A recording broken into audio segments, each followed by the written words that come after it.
asistencia. Y en primer lugar va la cuña publicitaria, que es lo importante, ¿no?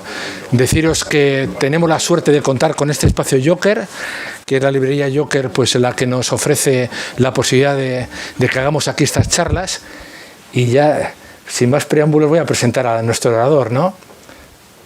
Sí, bueno, pues Manu Soto, que tiene una formación en biología, es catedrático de biología celular en la Universidad del País Vasco, exactamente en la Facultad de Ciencia y Tecnología. Es codirector de la Estación Marina de Plencia, lo que nosotros llamamos como PIE, que es un centro de los que tenemos de investigación intensiva, de los que nos hace estar más o menos en los lugares más altos que se puede estar en la ciencia, ¿no? Y aparte de eso, pues pertenece a un grupo consolidado de investigación, si no me equivoco es biología celular en toxicología ambiental, ¿no? Que se dedica básicamente pues a estudiar tóxicos o, como llamáis vosotros, estresantes, ¿no? Marinos, que de alguna forma pueden alterar, pues desde, vamos a decir, las partes más elementales hasta el metabolismo, no sé si hablar de tejidos, de células, incluso de organismos, ¿no? El ser humano incluso también, probablemente. Bien, aparte de eso, coordinas un Erasmus Mundus, ¿no? Que es sobre ambiente marino, que es de los másters que tenemos, digamos, en colaboración con otras universidades. Aquí creo que están Southampton, Burdeos, Lieja y de las Azores. Y bueno, yo lo que diría es que sobre todo es un profesor universitario entusiasta, y lo vais a ver ahora con la charla que nos va a dar, ¿no? Y bueno, simplemente deciros que dentro de un mes tendremos también con nosotros a Juan Ignacio Pérez presentándonos un libro muy interesante. En abril tendremos el ciclo que solemos tener con la Diputación Foral de Vizcaya, que esta vez trata sobre mentiras, que no sé qué será eso. Y nada más, Manu, todo tuyo. Vale. Eskerrik asko. Eskerrik asko zuri. Bueno, con esta presentación ya no me queda nada que deciros, podemos marchar. Bueno, la idea era, es la continuación de una charla que di en la Biblioteca Foral, en noviembre o diciembre, no me acuerdo cuándo fue. Hemos cambiado el idioma, hemos puesto en castellano y he añadido alguna cosa que no me gusta repetir siempre lo mismo, entonces he cambiado alguna cosilla, ¿no? Pero bueno, el espíritu es el mismo, ¿no? El mismo de la charla. Es que no me gusta estar sentado. Nunca, yo en las clases no, en la uni nunca las doy sentado, entonces no puedo, me siento como anquilosado, ¿vale? Más atrás, vale. Vale. Y pasar así, ¿no? Directamente. Y bueno, de primeras contaros, bueno, Guillermo ya ha hecho la presentación y decir dónde estamos, ¿no? Bueno, casi todos los que si sois de Bilbao, como yo, era el sanatorio pequeño de la playa de entre Ogorliz y Plencia, aunque está en Plencia colocado, ¿no? Es Plentzako Itxas Estazioa, y el acrónimo que utilizamos en la uni es el PIE, el nombre del PIE, ¿no?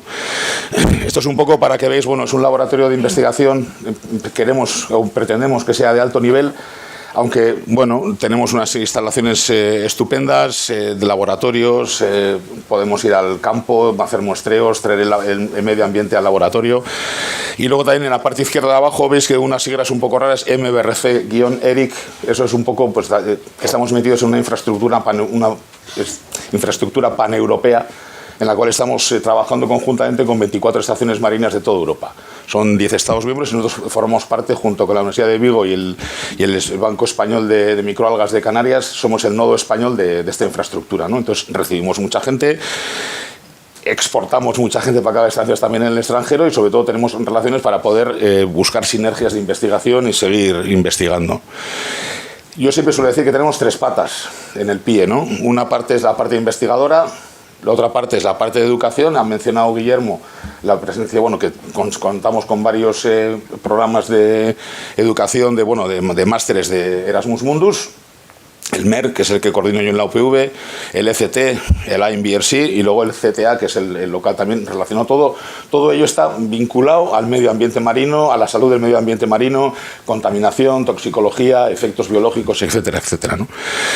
Y la tercera pata que os quería comentar es, pues como estamos aquí hoy, ¿no? No vivimos en un castillo, sino que tenemos que comunicar a la gente, a la sociedad nuestra, que es la que paga los impuestos, comunicar lo que hacemos, intentar transmitir conocimiento y que vea que, bueno, que somos gente humana y que se acercan a nosotros un montón de alumnos y alumnas de diferentes, de Castolas, de institutos, de colegios, para hacer visitas y ver un poco lo que hacemos con ellos, ¿no?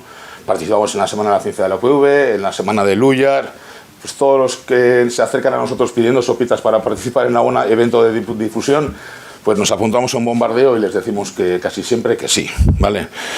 Y eso es un poco las líneas de investigación. No voy a meteros la chapa de toda esta historia, pero bueno, ya veis todo. One Health, One Ocean Global Change, Biodiversity Conservation, Low Footprint Marine Resources. Todo está relacionado con el medio marino, todo converge. Esa es la diferencia que tenemos después de trabajar muchos años en la Facultad de Ciencia y Tecnología, de incorporarnos a un centro multidisciplinar en el cual puedes estar comiendo o desayunando o nada, charlando o viendo un vídeo con un físico, con un químico, un matemático o una persona que hace estadística. Eso es lo ideal, porque al final yo comento mis problemas y mis problemas pueden ser solucionados en parte pues, por otro compañero o compañera que trabaja en química analítica o lo que fuera, ¿no? Y todos nos necesitamos entre todos, ¿no? Yo nunca hubiese pensado que hubiese podido trabajar con un físico que trabaja con Remote Sensing y Satellite Meteorology. Pues de hecho hemos hecho cosas conjuntas con nuestros pobres mejillones del mar Báltico, ¿no? Entonces, bueno, al final todo converge y todo tú te nutres siempre de lo mejor y de lo mejor que tenemos, ¿no? En la uni.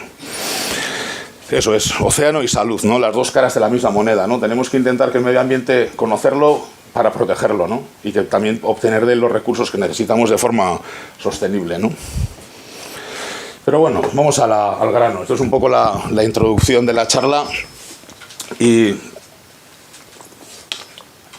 eso es quizás el guión, aunque me lo saltaré seguramente el guión. Pero bueno, sobre todo para que vayáis pensando en el anuncio, sí que puse sobre todo que quería dar los argumentos, ¿no? A la gente que tiene inquietudes y que es incrédula, que se cuestiona muchas cosas porque cree en la ciencia, ¿no? O más que la ciencia, el rigor. El rigor lo repetiré más de una vez en la charla de hoy. Hay que ser riguroso con todo lo que hacemos, ¿no? Entonces, bueno, intentaré, bueno, pues saber si estamos frente a un escenario distópico o no, qué planteamientos podemos tener, cuáles son los que están ahora más o menos al pil en las redes sociales, en el Twitter, bueno, ahora en X, yo me resisto a llamarle X, no me gusta. Y bueno, pues Agenda 2030, que está enfilado en mucha gente, los chemtrails, el veganismo y el CO2, cambio climático, pseudociencia. Intentaré dar unas pinceladas un poco de toda esta historia, ¿no? Pero bueno, el mensaje de llevar a casa, el take home message que solemos decir en las charlas es rigor, ¿no? Rigor científico. La distopía, ¿qué es la distopía? Seguro que lo sabéis, ¿no? Pues bueno, son escenarios en los cuales es la transcripción literal del griego es sociedad terrorífica, ¿no? Donde hay accidentes nucleares, donde hay bestias inimaginables de tamaños magníficos, toxicidad a tope, etcétera, etcétera, ¿no? Y eso, pues la pregunta es esa, ¿no? Después de los últimos avatares de los últimos 4 o 5 años, a partir de quizás de la pandemia, ¿no? Pues ha empezado a desatar una serie de discusiones sobre sociedades distópicas o ambientes catastrofistas o cosas así, ¿no? Y una sociedad distópica se puede caracterizar pues porque la información está manipulada o porque haya que resida en el Estado los cuidados masivos hacia el resto de la población para minimizar un poco la capacidad intelectual que puede tener el pueblo y luego sobre todo una represión política y social, ¿no? Que todo esto puede estar relacionado pues, con estos libros que he puesto ahí abajo, ¿no? de George Orwell, de Aldous Huxley y de Ray Bradbury, ¿no? Pues bueno, ahí estaría un poco la clave de lo que estoy planteando yo y ahora, ¿no? Si cogemos un poco de ejemplo el libro de Aldous Huxley, en aquella sociedad había unas tecnologías reproductivas muy desarrolladas, ¿no? Y había una medicina muy avanzada, pero había muchas dependencias y estaban sobre todo por la utilización de drogas desde los elementos del Estado, ¿no? Y al final el objetivo fundamental que era control social, controlar a la sociedad de una forma o de otra, ¿no? Dándole cuidados excesivos, pero al final para minimizar la capacidad crítica que tiene la sociedad, ¿no? Y eso al final lo que hace es, bueno, pues intentaron desaparecer la guerra, la pobreza, pero la paradoja es lo que he intentado plasmar aquí, ¿no? Que todo lo que suponga familia, relaciones sociales, diversidad cultural, arte, ciencia, avances científicos, literatura, religión, filosofía, pensamiento, al final todo eso, pues bueno, el objetivo es acabar con todo eso para estar todos alienados, ¿no? Un poco en el descontrol, ¿no? Entonces, claro, ¿será distopía lo que estamos viviendo ahora, lo que queremos vivir ahora? Esto lo saqué de un anuncio del ministerio. Está pues, una chica con dos caras, ¿no? La parte más distópica, la parte de la izquierda quizás, y la parte de la derecha, ¿no? Entonces intentaba desmontar el uso de las distopías o del catastrofismo para decir lo que estamos viviendo en este momento, ¿no? Entonces, bueno, siempre hay una alternativa a todo lo que se nos plantea como catastrofista, ¿no? Que nada está escrito, todo depende de nosotros, está en nuestra mano, gure esku dago, ¿vale? Entonces, que somos capaces de imaginar y podemos hacer cualquier cosa que queramos hacer, ¿no? Y todo esto al final, pues bueno, es curioso, pero ahí en el circulito he puesto la Agenda 2030, el simbolito de los Objetivos de Desarrollo Sostenible también, ¿no? Y eso es precisamente lo que se plasma en esta diapositiva, ¿no? Desde la Agenda 2030 se intenta poner fin a la pobreza, educación de calidad, igualdad de género, acabar con las desigualdades, mejorar la vida submarina, que siempre lo utilizamos en nuestros proyectos. Ahora, en todos los proyectos de investigación tenemos que meter siempre qué objetivo de desarrollo sostenible estamos intentando cumplir, ¿no? Pero es curioso que ¿quién pone el punto de mira a la Agenda 2030? ¿Por qué se pone? ¿Que alguien en su sano juicio puede pensar que el objetivo de acabar con la pobreza o buscar la igualdad es malo? ¿O tiene algún problema que nos van a contaminar o vamos a... No sé, ¿por qué quieren acabar con la Agenda 2030? Porque ahora está de moda. Desde los ambientes un poco conspiranoicos, digamos, es uno de los objetivos fundamentales que tienen, ¿no? Y a mí me parece paradójico, por ser un poco suave, ¿no? Entonces, bueno, pues ahí hacen unas campañas muy fuertes. Todos aquellos que están en contra o están buscando una sociedad distópica quizás pretenden alterar, ¿no? Y al final lo que están haciendo es hacer campañas muy agresivas de publicidad en las redes sociales, ¿no? Y en la agenda hay una página falsa de la Agenda 2030 que el otro día estuve mirando y tiene más de 250.000 seguidores. Me quiero creer que todos esos seguidores no están ahí porque quieran seguir las consignas de esa página, sino porque quieren, como yo, curiosear y ver lo que hace, voy a decir el enemigo, pero no lo debo decir, ¿no? Entonces, ¿estamos frente a un ambiente apocalíptico en este momento? Pues bueno, eso es un poco una frase que saqué de un libro que me dejó Beñat, que está por ahí, de Apocalypse Never, de Michael Schellenberger, y está traspuesto directamente, ¿no? Entonces, bueno, sí que hay un montón de intereses comerciales, y hay unos intereses comerciales y financieros muy potentes para conseguir que haya una desestabilización en la sociedad, ¿no? Entonces siempre hay ahora un debate, sobre todo el cambio climático también está en el punto de mira. Todo el mundo, mucha gente puede opinar. Ayer me corté el pelo, no era para venir a la charla de hoy, pero mi peluquero empezó a hablarme también del cambio climático, ¿no? Y él no sabe que yo soy biólogo ni que sabe que que tengo cierta relación con estos temas, ¿no? ¿Hay que entrar en el debate? Pues entré en el debate, casi me lleva una oreja, pero bueno, no fue para tanto, pero bueno, hay que intentar, pues eso, pues hay una polarización interesada en la sociedad, ¿no? Para intentar, pues eso, convencernos de que pretenden distorsionar el sentido de la ciencia, ¿no? Estamos ante una pseudociencia. Ahí os lo dejo, luego ya me contaréis o lo que fuera, ¿vale? Pues hay noticias falsas, adulteradas, intencionadas, cada vez hay más. Lo que tenemos que intentar como investigadores o investigadoras, pues intentar conseguir que la gente sea crítica con lo que se transmite o se quiere transmitir, ¿no? No tenemos que ser manipulables o no nos tenemos que sentir manipulados, ¿no? Pero sin embargo, ¿estamos inmunizados como sociedad frente a las mentiras que se nos plantean delante? Por ejemplo, hay o páginas web que dicen la ciencia ha comprobado que hay existencia de capacidades telepáticas. La resonancia mórfica, que tampoco sé lo que es, he buscado una página, he intentado entenderlo y no lo he conseguido entender. Si alguno luego me lo explica, que me lo diga. Yo no he podido hacerlo. Se ha demostrado que las emociones negativas producen cáncer. Se ha demostrado que los arqueólogos han registrado encuentros entre antiguas civilizaciones y seres extraterrestres. Y esa es una noticia que fue de no hace mucho. Fue de hace unos meses. Cuando estaba preparando la charla para la Diputación, encontraron aliens momificados. Que para mí eran muñecos de escayola, básicamente, ¿no? No lo puedo decir porque tampoco hay que ser empírico y no lo probamos, pero me parece flipante, ¿no? Ese tipo de descubrimientos o dar pábulo a esos descubrimientos sin tener rigor. De nuevo, creo que es la primera vez que menciono rigor, lo mencionaré más veces.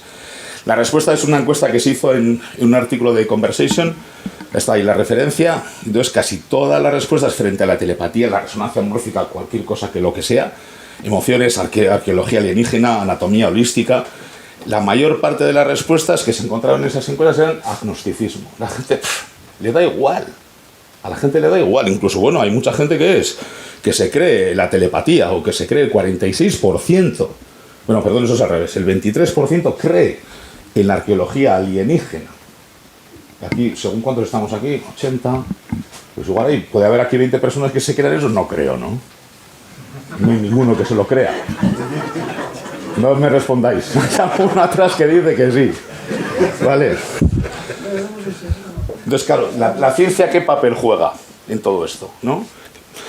Entiende la gente que nosotros también discutimos todo y la ciencia no es infalible.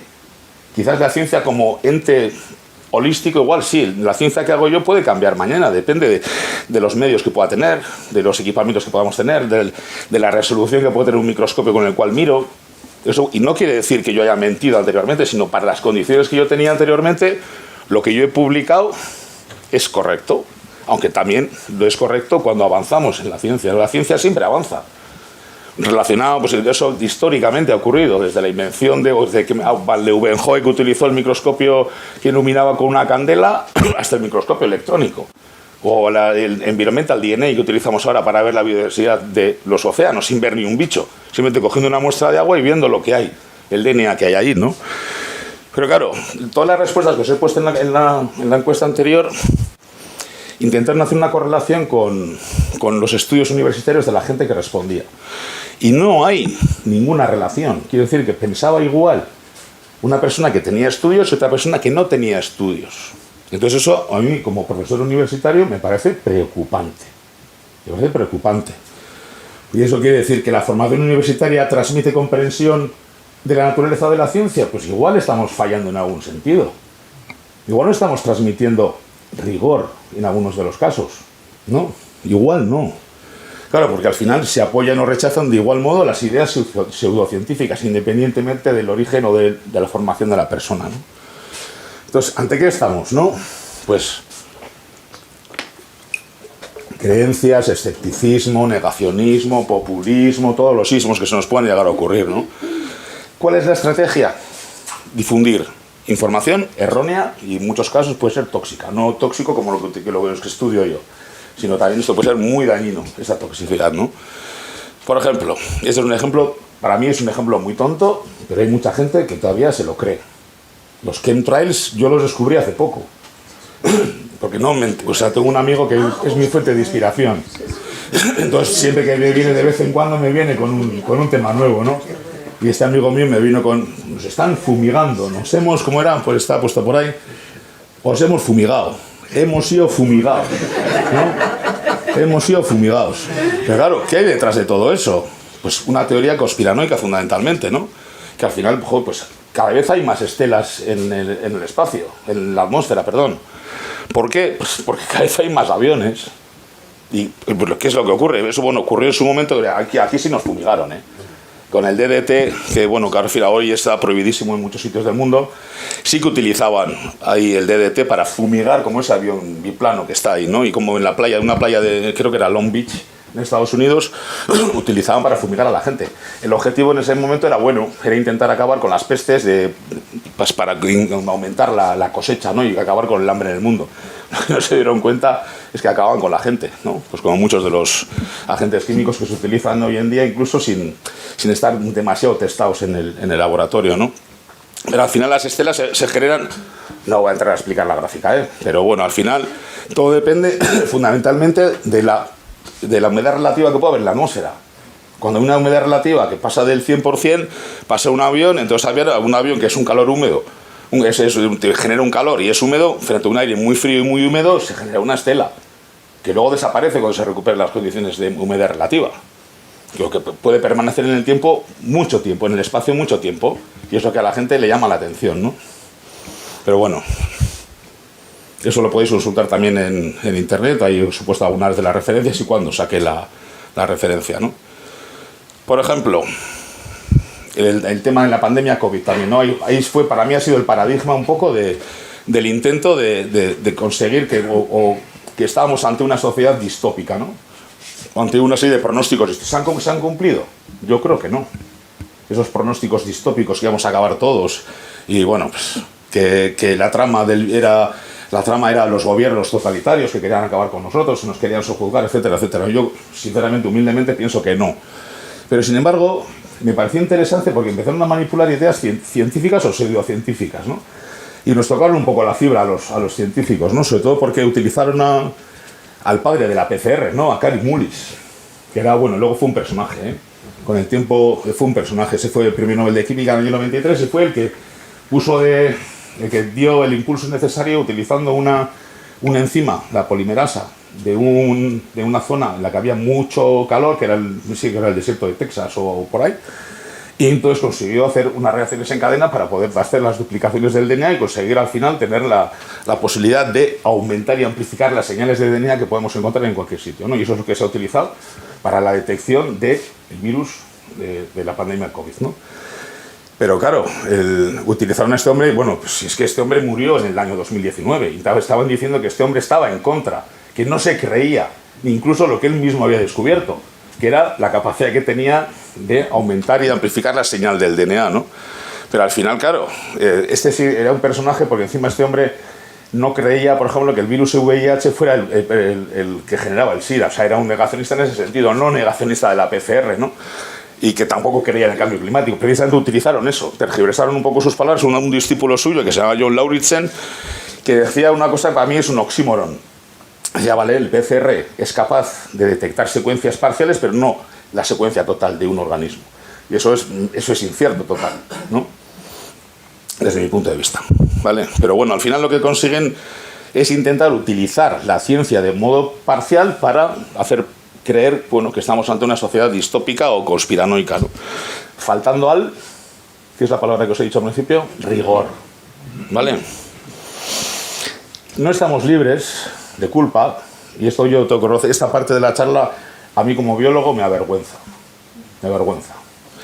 y yo soy un colaborador convencido desde que acabé la carrera del Colegio Oficial de Biólogos de Euskadi, ayudando a pues a que la gente crea que somos buenos investigadores, que tenemos nuestro perfil de trabajador, de empresarias profesionales, etcétera, etcétera, ¿no? Y sin embargo, en 6 de agosto, cuando estaba de vacaciones, en el año 2020, el que fue el decano del Colegio Oficial de Biólogos, digo su nombre sin ningún problema, porque él lo publicó. O sea, él tiene que asumir lo que dijo, ¿no? Y dijo una serie de peroratas de un artículo de 50 páginas, en el cual, bueno, pues era firmado como miembro del Colegio de Biólogos, que no debería haberlo hecho, no tuvo rigor, y un miembro de un colectivo que se llama Biólogos y Médicos por la Verdad. Y dijo las siguientes perlas, ¿no? Que los asintomáticos no contaminan, que las PCR arrojan al menos un 50% de falsos positivos, que las PCR no sirven para el diagnóstico. Lo que decían que había dicho Mullich, lo que decía John Lauritsen era esto, lo mismo, estaba basado en lo mismo. El encierro prolongado aumenta la mortalidad. No se ha secuenciado correctamente el virus. Vamos, todo el mundo mundial trabajando de forma conjunta, que fue uno de los hitos, yo creo, de la pandemia, y se van a confundir. Y una persona que no tiene, bueno, sí era microbiólogo, pero no creo que trabajaba de microbiólogo, trabajaba en el consorcio de aguas. Las mascarillas provocan hipoxia. Bueno, que pregunten a los sanitarios. Menor mortalidad con menos vacunas. Y he puesto ahí n factorial porque dijo una cantidad de frases también que no las voy a poner aquí porque si no se aburriría, ¿no? Entonces todo eso es mentira. Todo eso es mentira. O sea que también tenemos dentro de nuestro colectivo gente que no tiene rigor. Gente que no tiene rigor. Ahí está. No se me olvida ponerlo ahí, rigor científico nunca, ¿vale? He echado un trago de agua.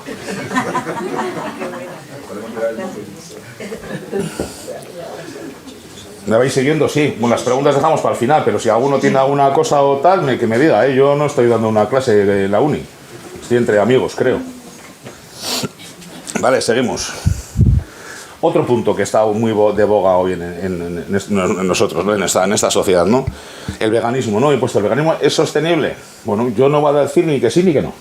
Yo os voy a dar lo que he encontrado, o lo que yo creo que se puede transmitir, ¿no? Saqué una foto de internet también, de un plato, de una página que anunciaba rollos veganos y así, ¿no? Y empecé a contar y digo, joder, 12 componentes diferentes en el mismo plato. Oh, qué guay, ¿no?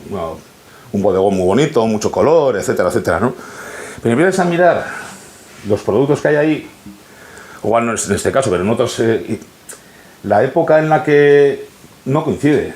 Es decir, la secuencia biológica de diferentes frutas, verduras, vegetales, etcétera, ya le estamos alterando. Estamos consiguiendo que tengamos continuamente tomate, estamos consiguiendo que tengamos continuamente naranja. ¿Qué estamos haciendo? Al final no estamos siendo ecológicos, entre comillas, porque al final lo que hacemos es conseguir para que en una misma época tengamos vegetales que normalmente aparecen en otras épocas diferentes, estamos transportándolos de donde crece en su momento. O lo traen de cualquier sitio, con lo cual estamos metiendo combustibles fósiles, estamos quemando más combustibles fósiles, estamos dejando la huella de carbono, ¿vale? Intentamos también que esos cultivos sean lo suficientemente rentables para poder conseguir transportarlos a todos los sitios, con lo cual tenemos que meter pesticidas para acabar con las posibles pestes, que son los limacos, caracoles, etcétera, etcétera, que pueden estar afectando a las cosechas, con lo cual estamos metiendo pesticidas y al final lo que hacen los pesticidas, y ahí sí que hemos trabajado también nosotros con ello, son los daños colaterales, lo que se llaman los non-target organisms. Yo no quiero que haya que tener un montón de maíz o un montón de avena, pero al final voy a acabar con los limacos y con los polinizadores, por ejemplo. Hoy en día todo el mundo habla de los polinizadores. Los polinizadores son fundamentales para mantener la biodiversidad biológica. ¿Quiénes son los polinizadores? Pues las abejitas y todos los que van por ahí dando vueltas de flor en flor. Y los pesticidas precisamente están acabando con los polinizadores. ¿Vale? Al final estamos consiguiendo también que hagamos un monocultivos. Nos incluimos como sociedad. Me incluyo como sociedad. Estamos haciendo monocultivos para conseguir precisamente lo que he dicho al principio, que tengamos disponibilidad absoluta de ciertos comestibles en cualquier época del año, ¿vale? Y al final estamos consiguiendo precisamente una dependencia de las multinacionales. Una dependencia de las multinacionales, no solo de las multinacionales del transporte o de la distribución, sino multinacionales relacionadas con los pesticidas, por ejemplo, o con los transgénicos, por ejemplo, ¿vale? Y al final, pues, bueno, las imposiciones nunca son buenas, ¿no? Y está comprobado con datos que la agricultura es la que es capaz de producir el 25% de las emisiones de CO2 en el mundo, ¿vale? No se da, bueno, esto justo lo encontré antes de ayer, creo que fue, ¿no? Y se han encontrado en un trabajo que hicieron en Nature, creo que fue, sí, no, en The Conversation, 300 colonias de abejorros con restos de pesticidas. Allá donde han ido a buscar abejorros, en una zona concreta, han encontrado prácticamente en todos los nidos de abejorros diferentes tipos de pesticidas, algunos no prescribibles, quiero decir, que no son, entre comillas, legales, ¿vale?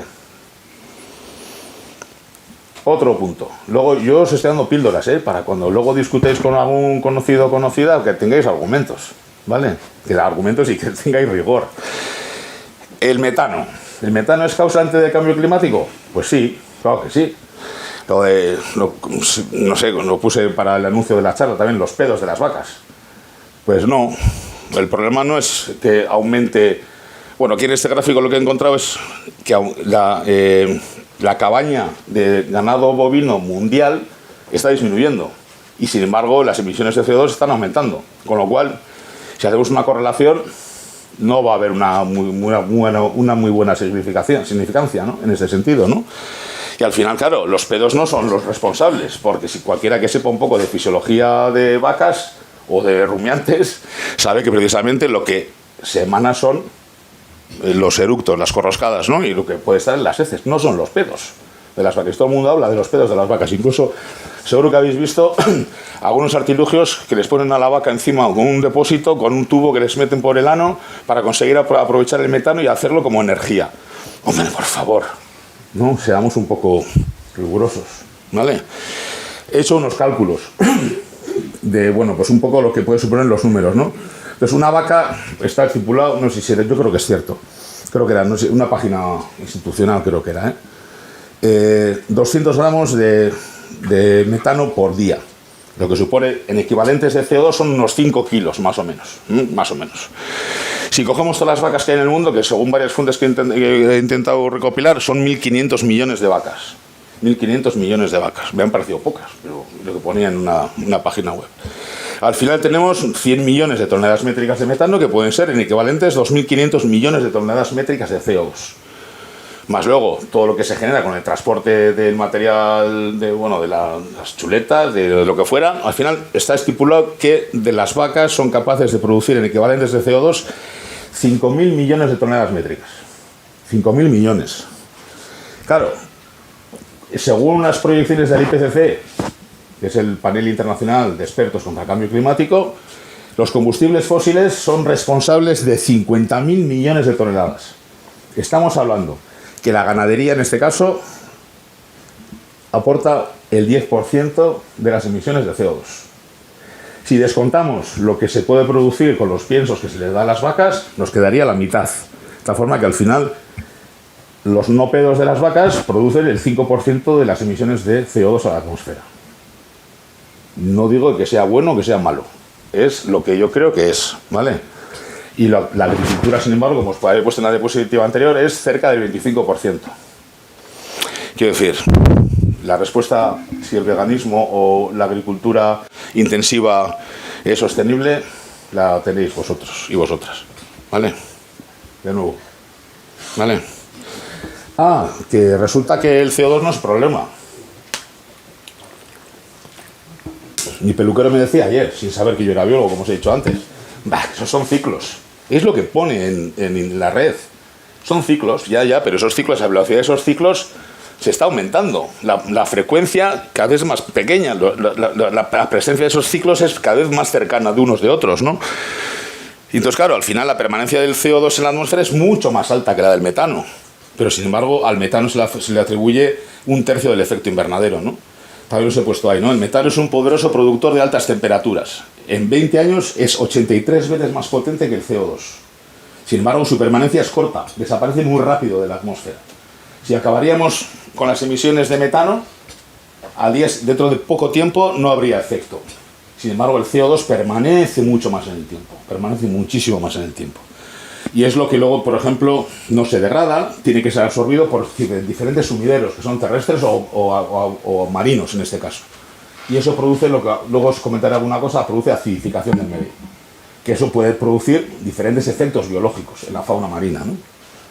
Luego hablamos un poco de la acidificación, ¿vale? ¿Cuál es el objetivo real? Pues que los datos, una teoría conspiranoica es que los datos se cocinan, que estamos diciendo falsedades, por ejemplo, ¿vale? Y ir en contra también, como antes se iba en contra de la Agenda 2030, ahora se va en contra del IPCC, del grupo de expertos. Son miles de expertos que están trabajando, ¿no? Ahí intentar socavar la legitimidad y el prestigio de la investigación científica. Están minusvalorando la aportación científica frente a una serie de proyecciones que lo que nos están haciendo precisamente es que cambiemos nuestra forma de actuar. Plantean diferentes escenarios y no parece que queramos aceptar realmente que algo puede ocurrir. He dicho que puede ocurrir, no que vaya a ocurrir, ¿vale? ¿Hay evidencias? Por supuesto que hay evidencias. Hay evidencias, registros geológicos, en el hielo hay de entre 800.000 y 1 millón de años. Podéis entrar en la página esa de scar.org y verlo, y registros geológicos de 60 millones de años, donde se puede ver la evolución de los niveles de CO2 en la atmósfera. Se puede ver perfectamente. Y luego, al final, lo que ocurre fundamentalmente son tendencias, y las tendencias las estamos viendo. En la figura de abajo es lo que nos dice el IPCC, ¿no? Las diferentes proyecciones que ya sabéis vosotros y vosotras, ¿no? Dependiendo de qué escenario nos encontremos, mayor o menor utilización de combustibles fósiles, lo que nos puede esperar de aumento de temperatura, por ejemplo. Lo que también está que es más evidente son las olas de calor. Las olas de calor. Las olas de calor son fenómenos en los cuales hay un aumento, hay unas anomalías térmicas por encima de un percentil del 90% durante 5 días. Cada vez hay más. Todos lo estamos viendo. Bueno, podemos tener la intuición o la percepción de que es así, pero realmente hay datos que confirman que ocurre eso. Y todo eso, por supuesto, que afecta muchísimo a la actividad biológica de las diferentes especies. Se está produciendo un cambio de comportamiento. Se está produciendo, y bueno, Javi también, que está aquí, que es de ASTI, también sabe, por ejemplo, que ellos están trabajando con fisheries, con pesquerías, y saben precisamente que hay cambios de comportamiento de predadores y de presas. Y está ocurriendo que hay especies que se están moviendo. En la uni trabajan con nosotros algólogos que han demostrado perfectamente que hay un aumento de la tropicalización del Cantábrico. Ayer estuve justo el jueves, vino a dar clase un chico que es de Santuchu, pero que trabaja en Blanes, en el CSIC en Cataluña, Miquel Becerro, y las últimas investigaciones fueron precisamente esa, que se está produciendo una tropicalización del Cantábrico. Están entrando especies de algas de otras latitudes porque son más exitosas. Hay una pequeña esperanza de que haya algunas zonas que son unas zonas refugio, y en esas zonas refugio todavía están algunas de las algas autóctonas que pueden, bueno, pues ser un poco de eso, de reservorio, ¿no? de la biodiversidad anterior a los cambios climáticos, ¿no? Pero bueno, puede ocurrir diferentes cambios de comportamiento en en el esto, ¿no? Por ejemplo, eso se ha visto, ¿no? Hubo un cambio en relación al niño y a la niña en los años desde el año 2013 al 2017 y hubo un declive de diferentes pesquerías, ¿no? De salmón, de sardina, de atún, etcétera, etcétera, ¿no? Hubo porque había cambios de temperatura y hacían que el alimento que tienen estas especies se moviera a otras zonas diferentes donde no había antes ocurrido, ¿vale? Y esto es lo que se produce, una comparación de si además de la temperatura metemos CO2 como sumidero en el mar, ¿no? Que es lo que os decía antes.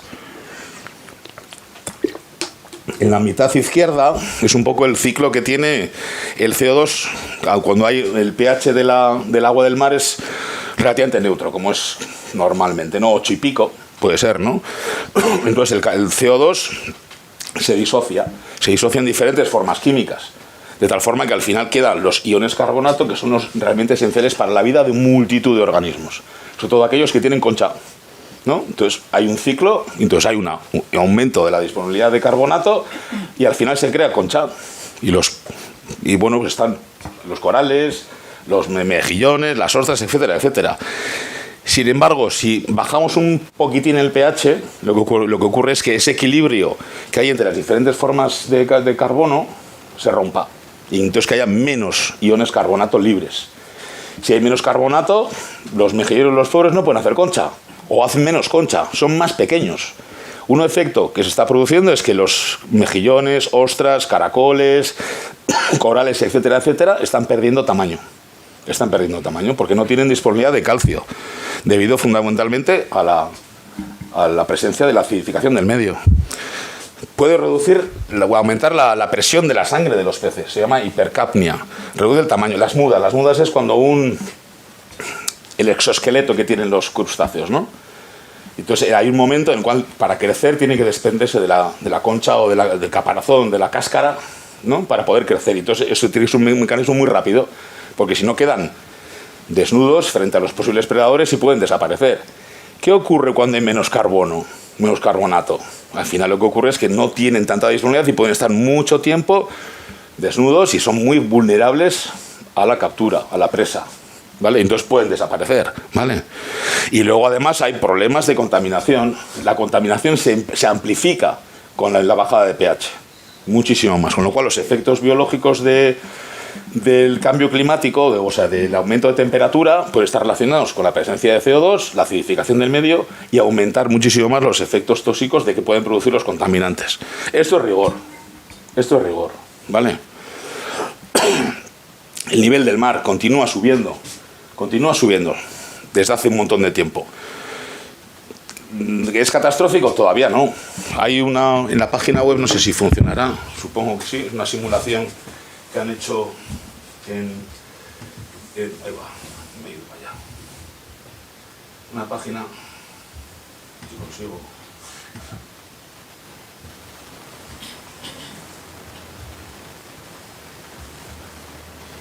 Que dependiendo de las condiciones que pueda haber en el medio, puede ocurrir que al final las zonas vulnerables, por ejemplo en Estados Unidos, aumenten.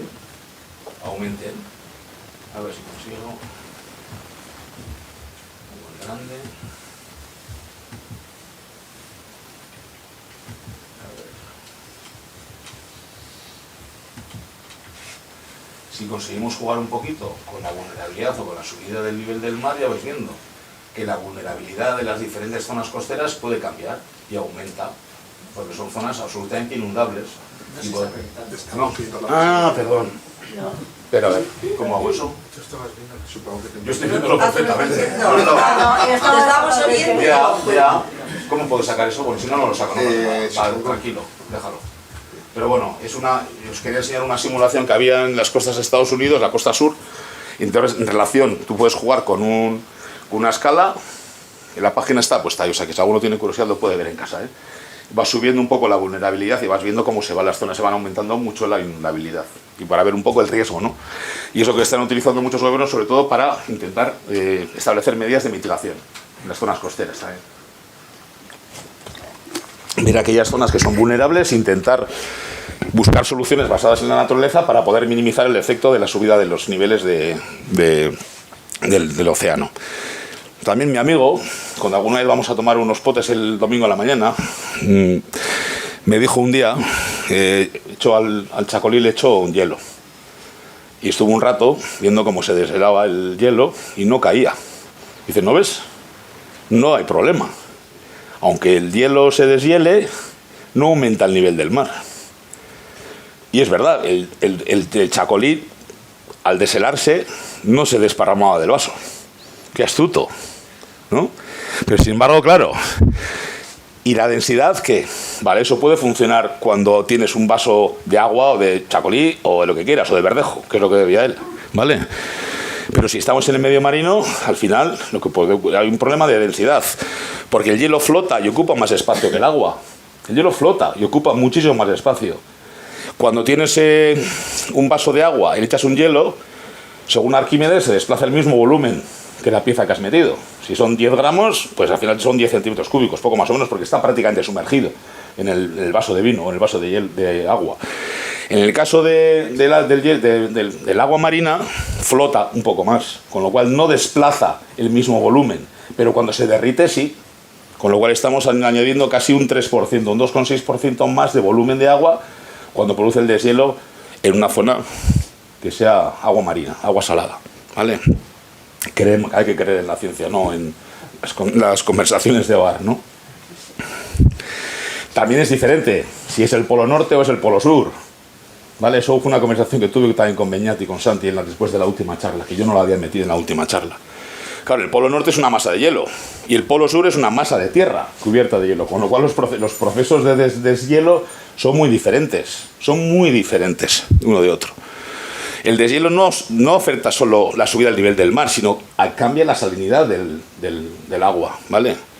Y el hielo polar no contiene esos niveles, ¿vale? Tampoco voy a entrar, pero bueno, ahí se ve un poco la figura con el tiempo, desde el año 79 hasta el año 2100, cómo ha ido la disminución de la capa de la masa helada en el polo norte, ¿no?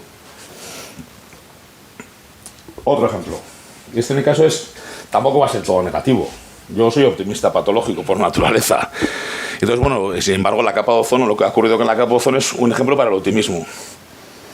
Todo el mundo hablamos a partir del año 70, del agujero de ozono. Yo me acuerdo cuando era universitario, o antes estaba todavía en el colegio, hablábamos del agujero de ozono y era todo también muy catastrofista, muy distópico todo, ¿no? Y bueno, pues hace unos años tuve la suerte en la uni de conocer a Mario Molina, uno de los premios Nobel que descubrió precisamente el agujero de ozono y buscó. Él y otros dos más buscaron la correlación entre qué es lo que producía ese descenso de la capa, o esa disminución de la capa de ozono, que es nuestro protector natural, ¿no? Frente a radiaciones de solares, etcétera, ¿no?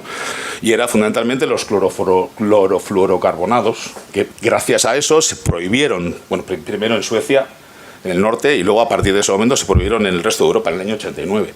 ¿Y qué se está viendo? Pues bueno, justo en esa figura de antes prácticamente ocupaba toda la Antártida. ¿Lo veis ahí? Un poco más azulito, justo todo. Eso es el punto máximo de capa de agujero de ozono que ocurrió, creo que fue en el año 2000, una cosa así. Imagen del mayor agujero de la capa de ozono de la Antártida, registrado en septiembre del año 2000. Esas son imágenes de la NASA, ¿vale?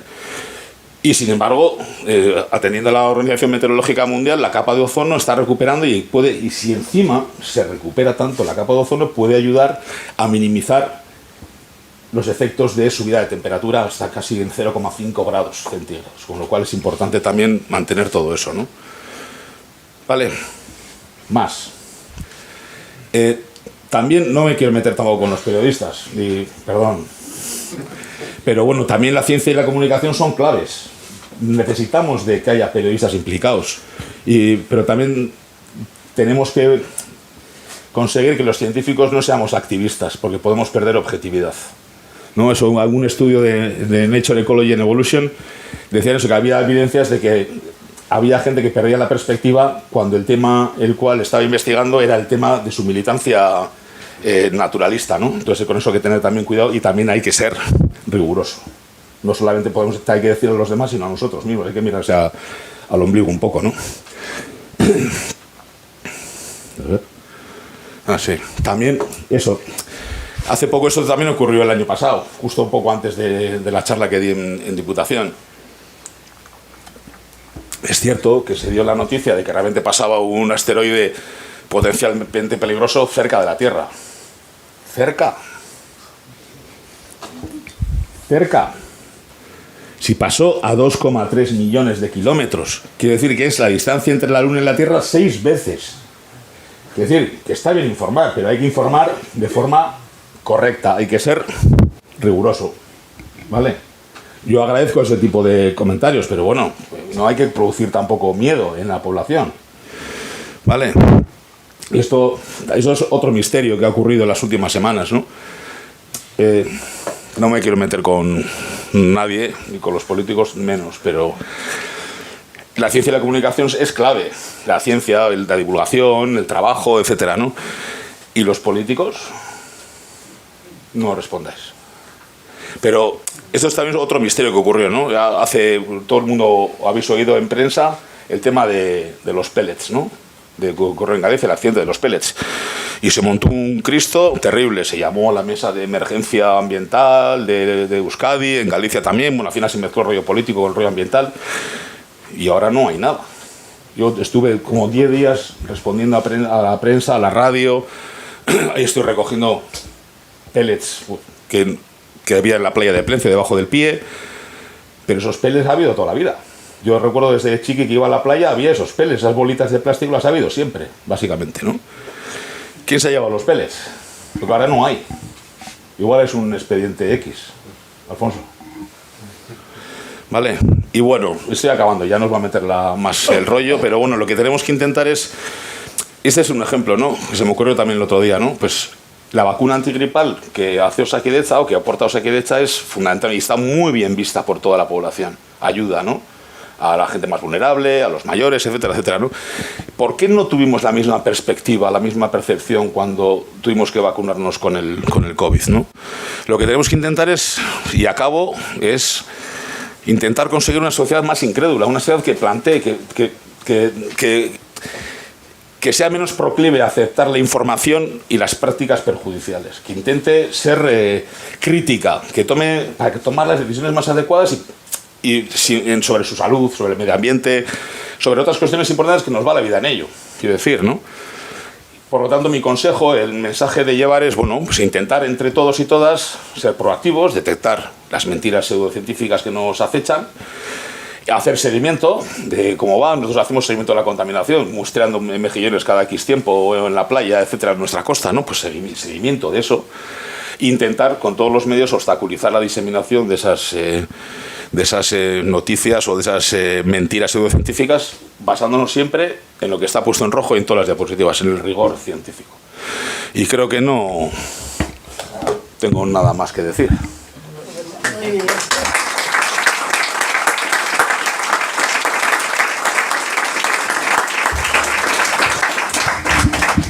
Bueno, Manu, muy bien, ¿no? Yo estoy a gusto, pero podría haber estado más tiempo. A mí me ha parecido una charla emocionalmente equilibrada, ¿no? Porque vamos a ver, el desasosiego que me causaba lo del rigor, que de repente empezaba a pensar en mortis, rigor mortis continuamente. Es médico. Lo has compensado con lo del chuletón, que vamos, que ya no voy a tener tanta sensación de cometer un pecado capital, ¿no? Bueno, ahora es vuestro turno, ¿no? Tus escuchantes que te pregunten todo lo que quieran. Iñaco, ya lo esperaba. Yo tengo dos. Una es casi una observación, la otra es una pregunta. La observación se refiere, una cosa que coincido completamente contigo, es el problema del científico o la científica activista, ¿no? A mí me parece un peligro gravísimo. Me parece que es uno de los problemas en este momento que tenemos más graves. Y es una fuente de descrédito para la ciencia, así de claro.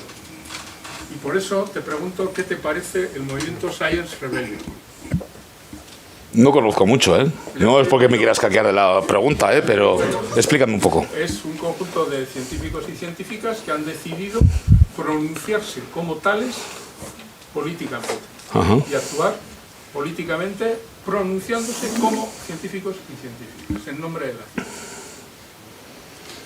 Esto es science. Si está planteado como lo dices tú, a mí no me va. No sé, yo creo que sí. O se metan a política o que sigan con la ciencia. Creo que sí. Y a algunos destacados representantes de este movimiento, a alguno en concreto, le van a dar le han dado ya algún premio muy importante y le van a dar algún otro premio más. Bueno, esto, premios curiosamente que vienen del establishment, pero bueno, esto de algún banco. ¿Tiene implantación entre nosotros? Todavía no. No.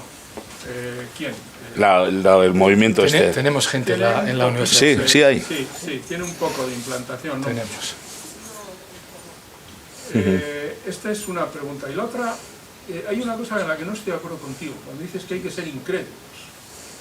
Yo creo que no.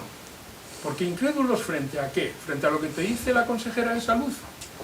Claro, es que si dices que tenemos que ser incrédulos, aquí tenemos un problema. Yo me refiero... Vale, sí. Guillermo o Luis o incluso yo, que podríamos decir, o César, o cualquiera de los escépticos, de los socios del círculo, tenemos que lo que hay que ser es escéptico. Sí.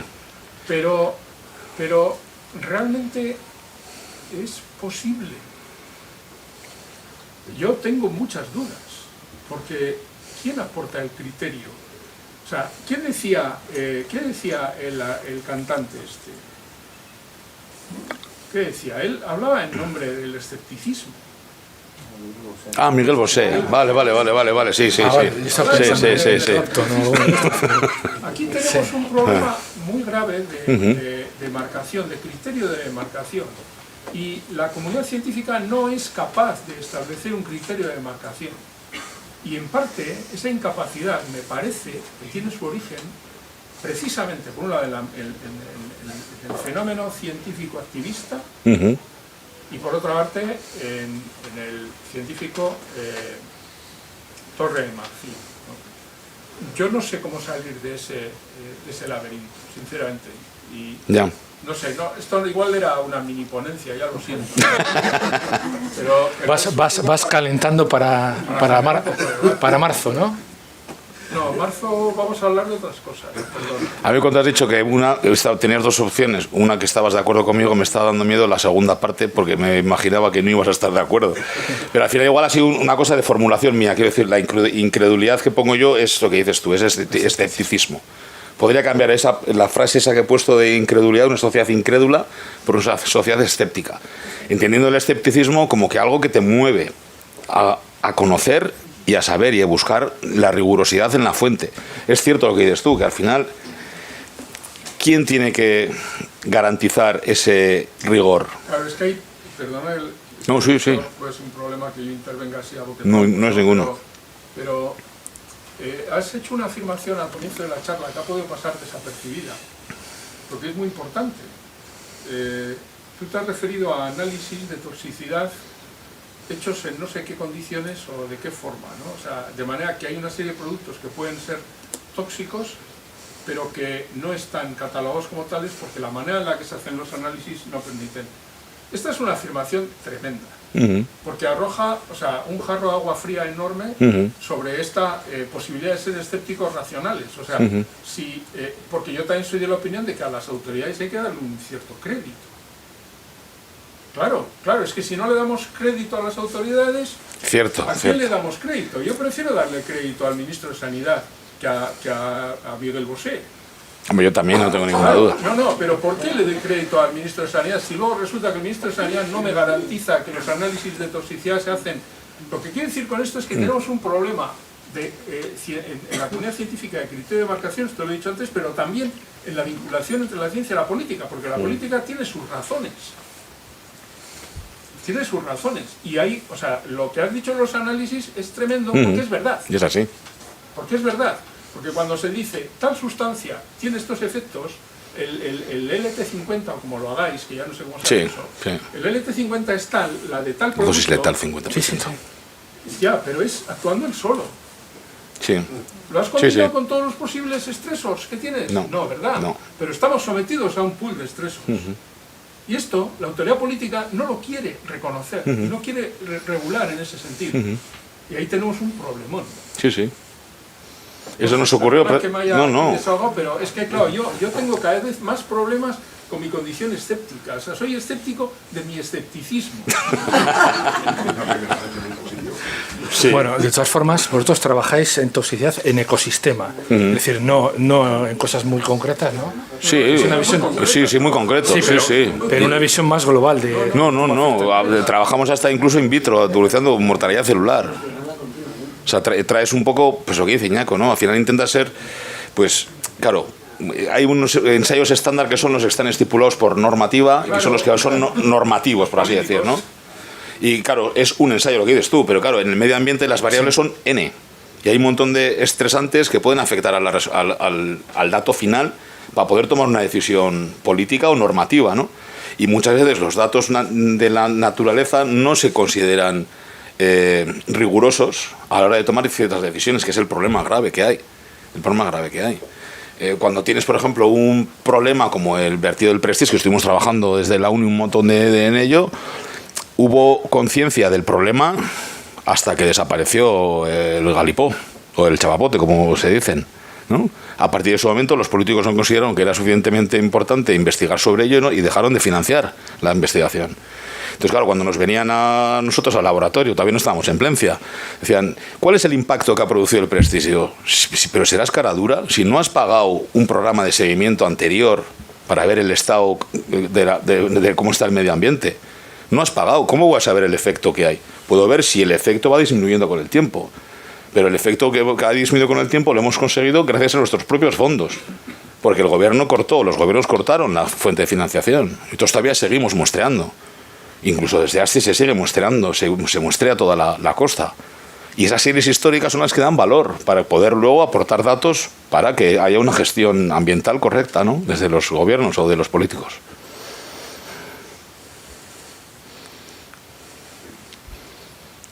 Puedes seguir hablando. César. Luego alguien que hable del presupuesto y las desviaciones en el presupuesto, ¿no? Yo quería hacerte una pregunta que no sé ni siquiera si eres la persona a quien debo hacérsela, pero bueno, la noticia catastrofista de estos tiempos es los estudios sobre el colapso inminente de la corriente oceánica. ¿Sabéis algo de eso? Hay un colega también que es escéptico, que se llama John Sainz, que se puede hablar de ello. Las referencias que tengo son las suyas. Eso, sobre todo con el estudio de las corrientes oceánicas, sí que parece que va a haber un colapso. Parece que va a haber. Pero yo hasta ahí puedo leer, no soy oceanógrafo.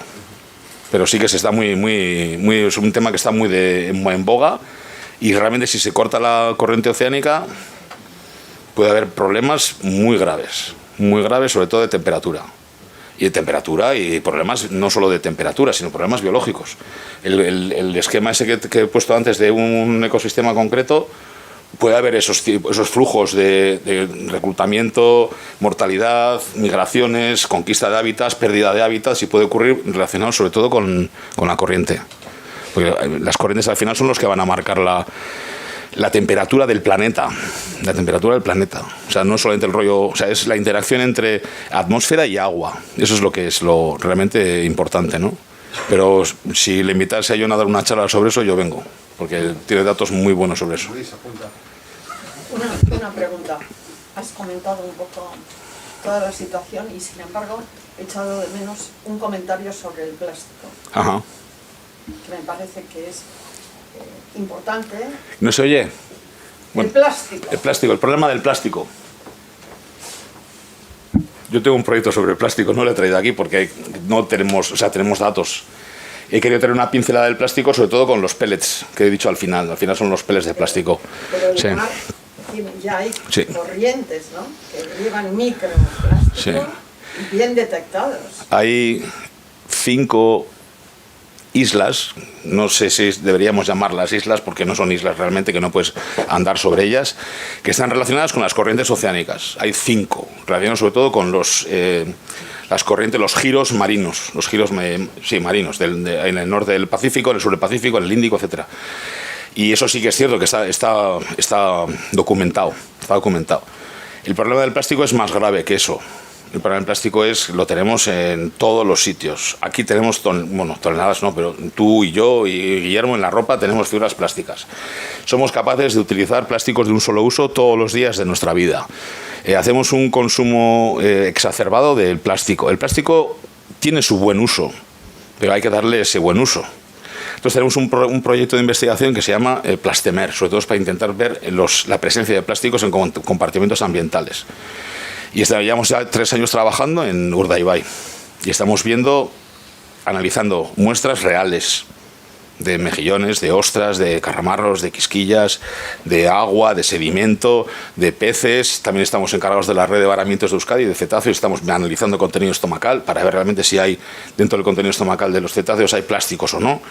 Y de momento estamos encontrando plásticos en todos los lados. Sí es cierto que muchos de los análisis que se hacen en la comunidad científica internacional están sobredimensionados.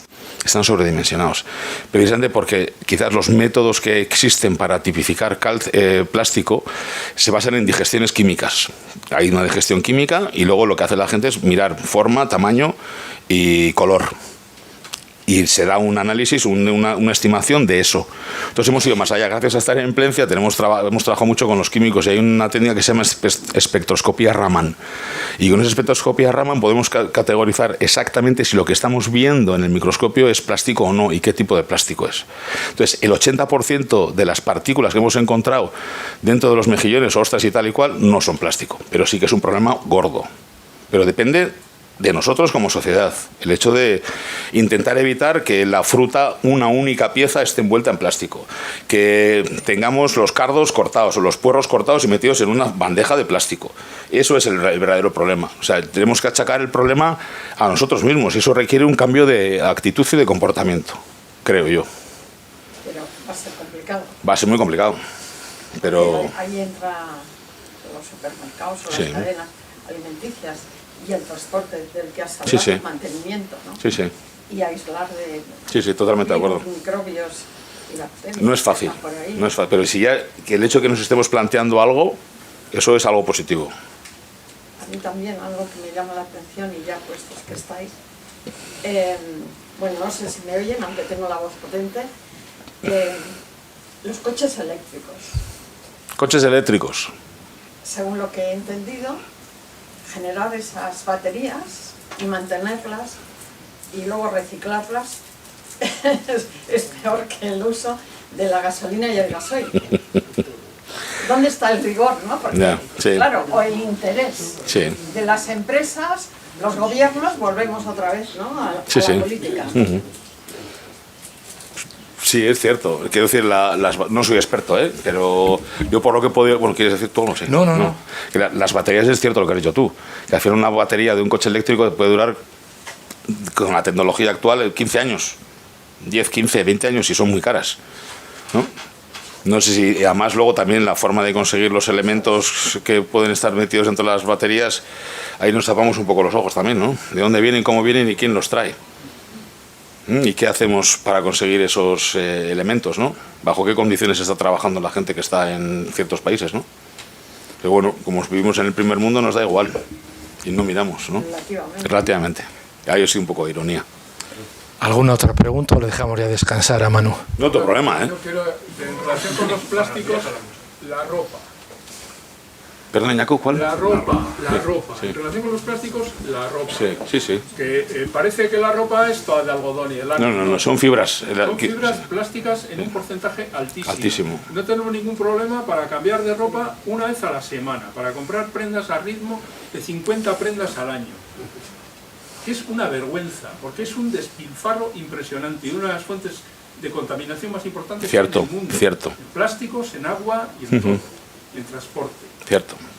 Y no hay ningún problema, le pedimos a Amazon que nos mande no sé qué y nos lo manda y nos lo ponemos. Y ya metemos trabajo, es semi-esclavo, etcétera. O sea, bueno, no sigo porque el tema de la ropa me encierra. Es cierto, una de las fuentes más potentes de contaminación ambiental es la ropa, la industria textil, la ropa basura. Sí. Bueno, está claro que tenemos que hacer una reflexión personal importante, ¿no? Javi. Manu, dos cositas. Una es una sugerencia, que yo creo que la metáfora de lo de las islas de plástico es una metáfora que no sé quién se lo puede hacer, pero es desafortunada. Porque cuando damos charlas de estas cosas, de temas de plásticos y así, la gente piensa, hay gente que piensa que realmente en las 5 grandes manchas puedes andar por encima, que son auténticas islas sólidas sobre las que puedes andar, porque además hay veces que la gente en algunas charlas las ilustra con imágenes del caso de los plásticos en algunas zonas del sureste asiático, que está lleno de plásticos, pero bueno, no se corresponden a las 5 grandes manchas del océano. Para que os hagáis una idea, la mancha del Pacífico, la principal, la más grande, que tiene un tamaño de 4 o 5 veces el tamaño de Francia, más o menos, se estima que esa mancha es aquella que está definida por una densidad de plástico de 1 kilogramo por kilómetro cuadrado. Si echamos 1 kilogramo de plástico por kilómetro cuadrado, es posible que sigamos en un barco y nos enteremos. Pero sí que es verdad que con las redes de muestreo nos damos cuenta. Sin más, que yo creo que es una metáfora desafortunada. Y luego también, pues comentaros también que lo que has dicho de las necropsias y tal, nosotros ya sabes que estamos haciendo necropsias también de las aves que nos están llegando a nuestras playas, y de momento en los 24 aves que hemos encontrado desde que se produjo el accidente de Toconau, no hemos encontrado de momento ningún pellet. Sí hemos encontrado plásticos, pero no hemos encontrado pellets. Lo que pasa es que esto también depende mucho de la especie que analices. Nosotros solo hemos podido acceder a una especie que es la que ha llegado más estas últimas semanas, que es el arao común. Y el arao común, como es un depredador, pues no es una especie vulnerable a la ingesta de plásticos. O sea que esto, las interpretaciones tienen que tener en cuenta todas estas cuestiones, porque si no es complicado. Rigor. Bueno, pues nos vamos con más preguntas, que es lo importante, ¿no? Sí, ¿no? Entonces, nada, yo creo que después de esto nos tenemos que tomar, aunque sea un vaso de agua, ¿no? No, una cerveza. Una cerveza mejor. Bueno, pues gracias a todos.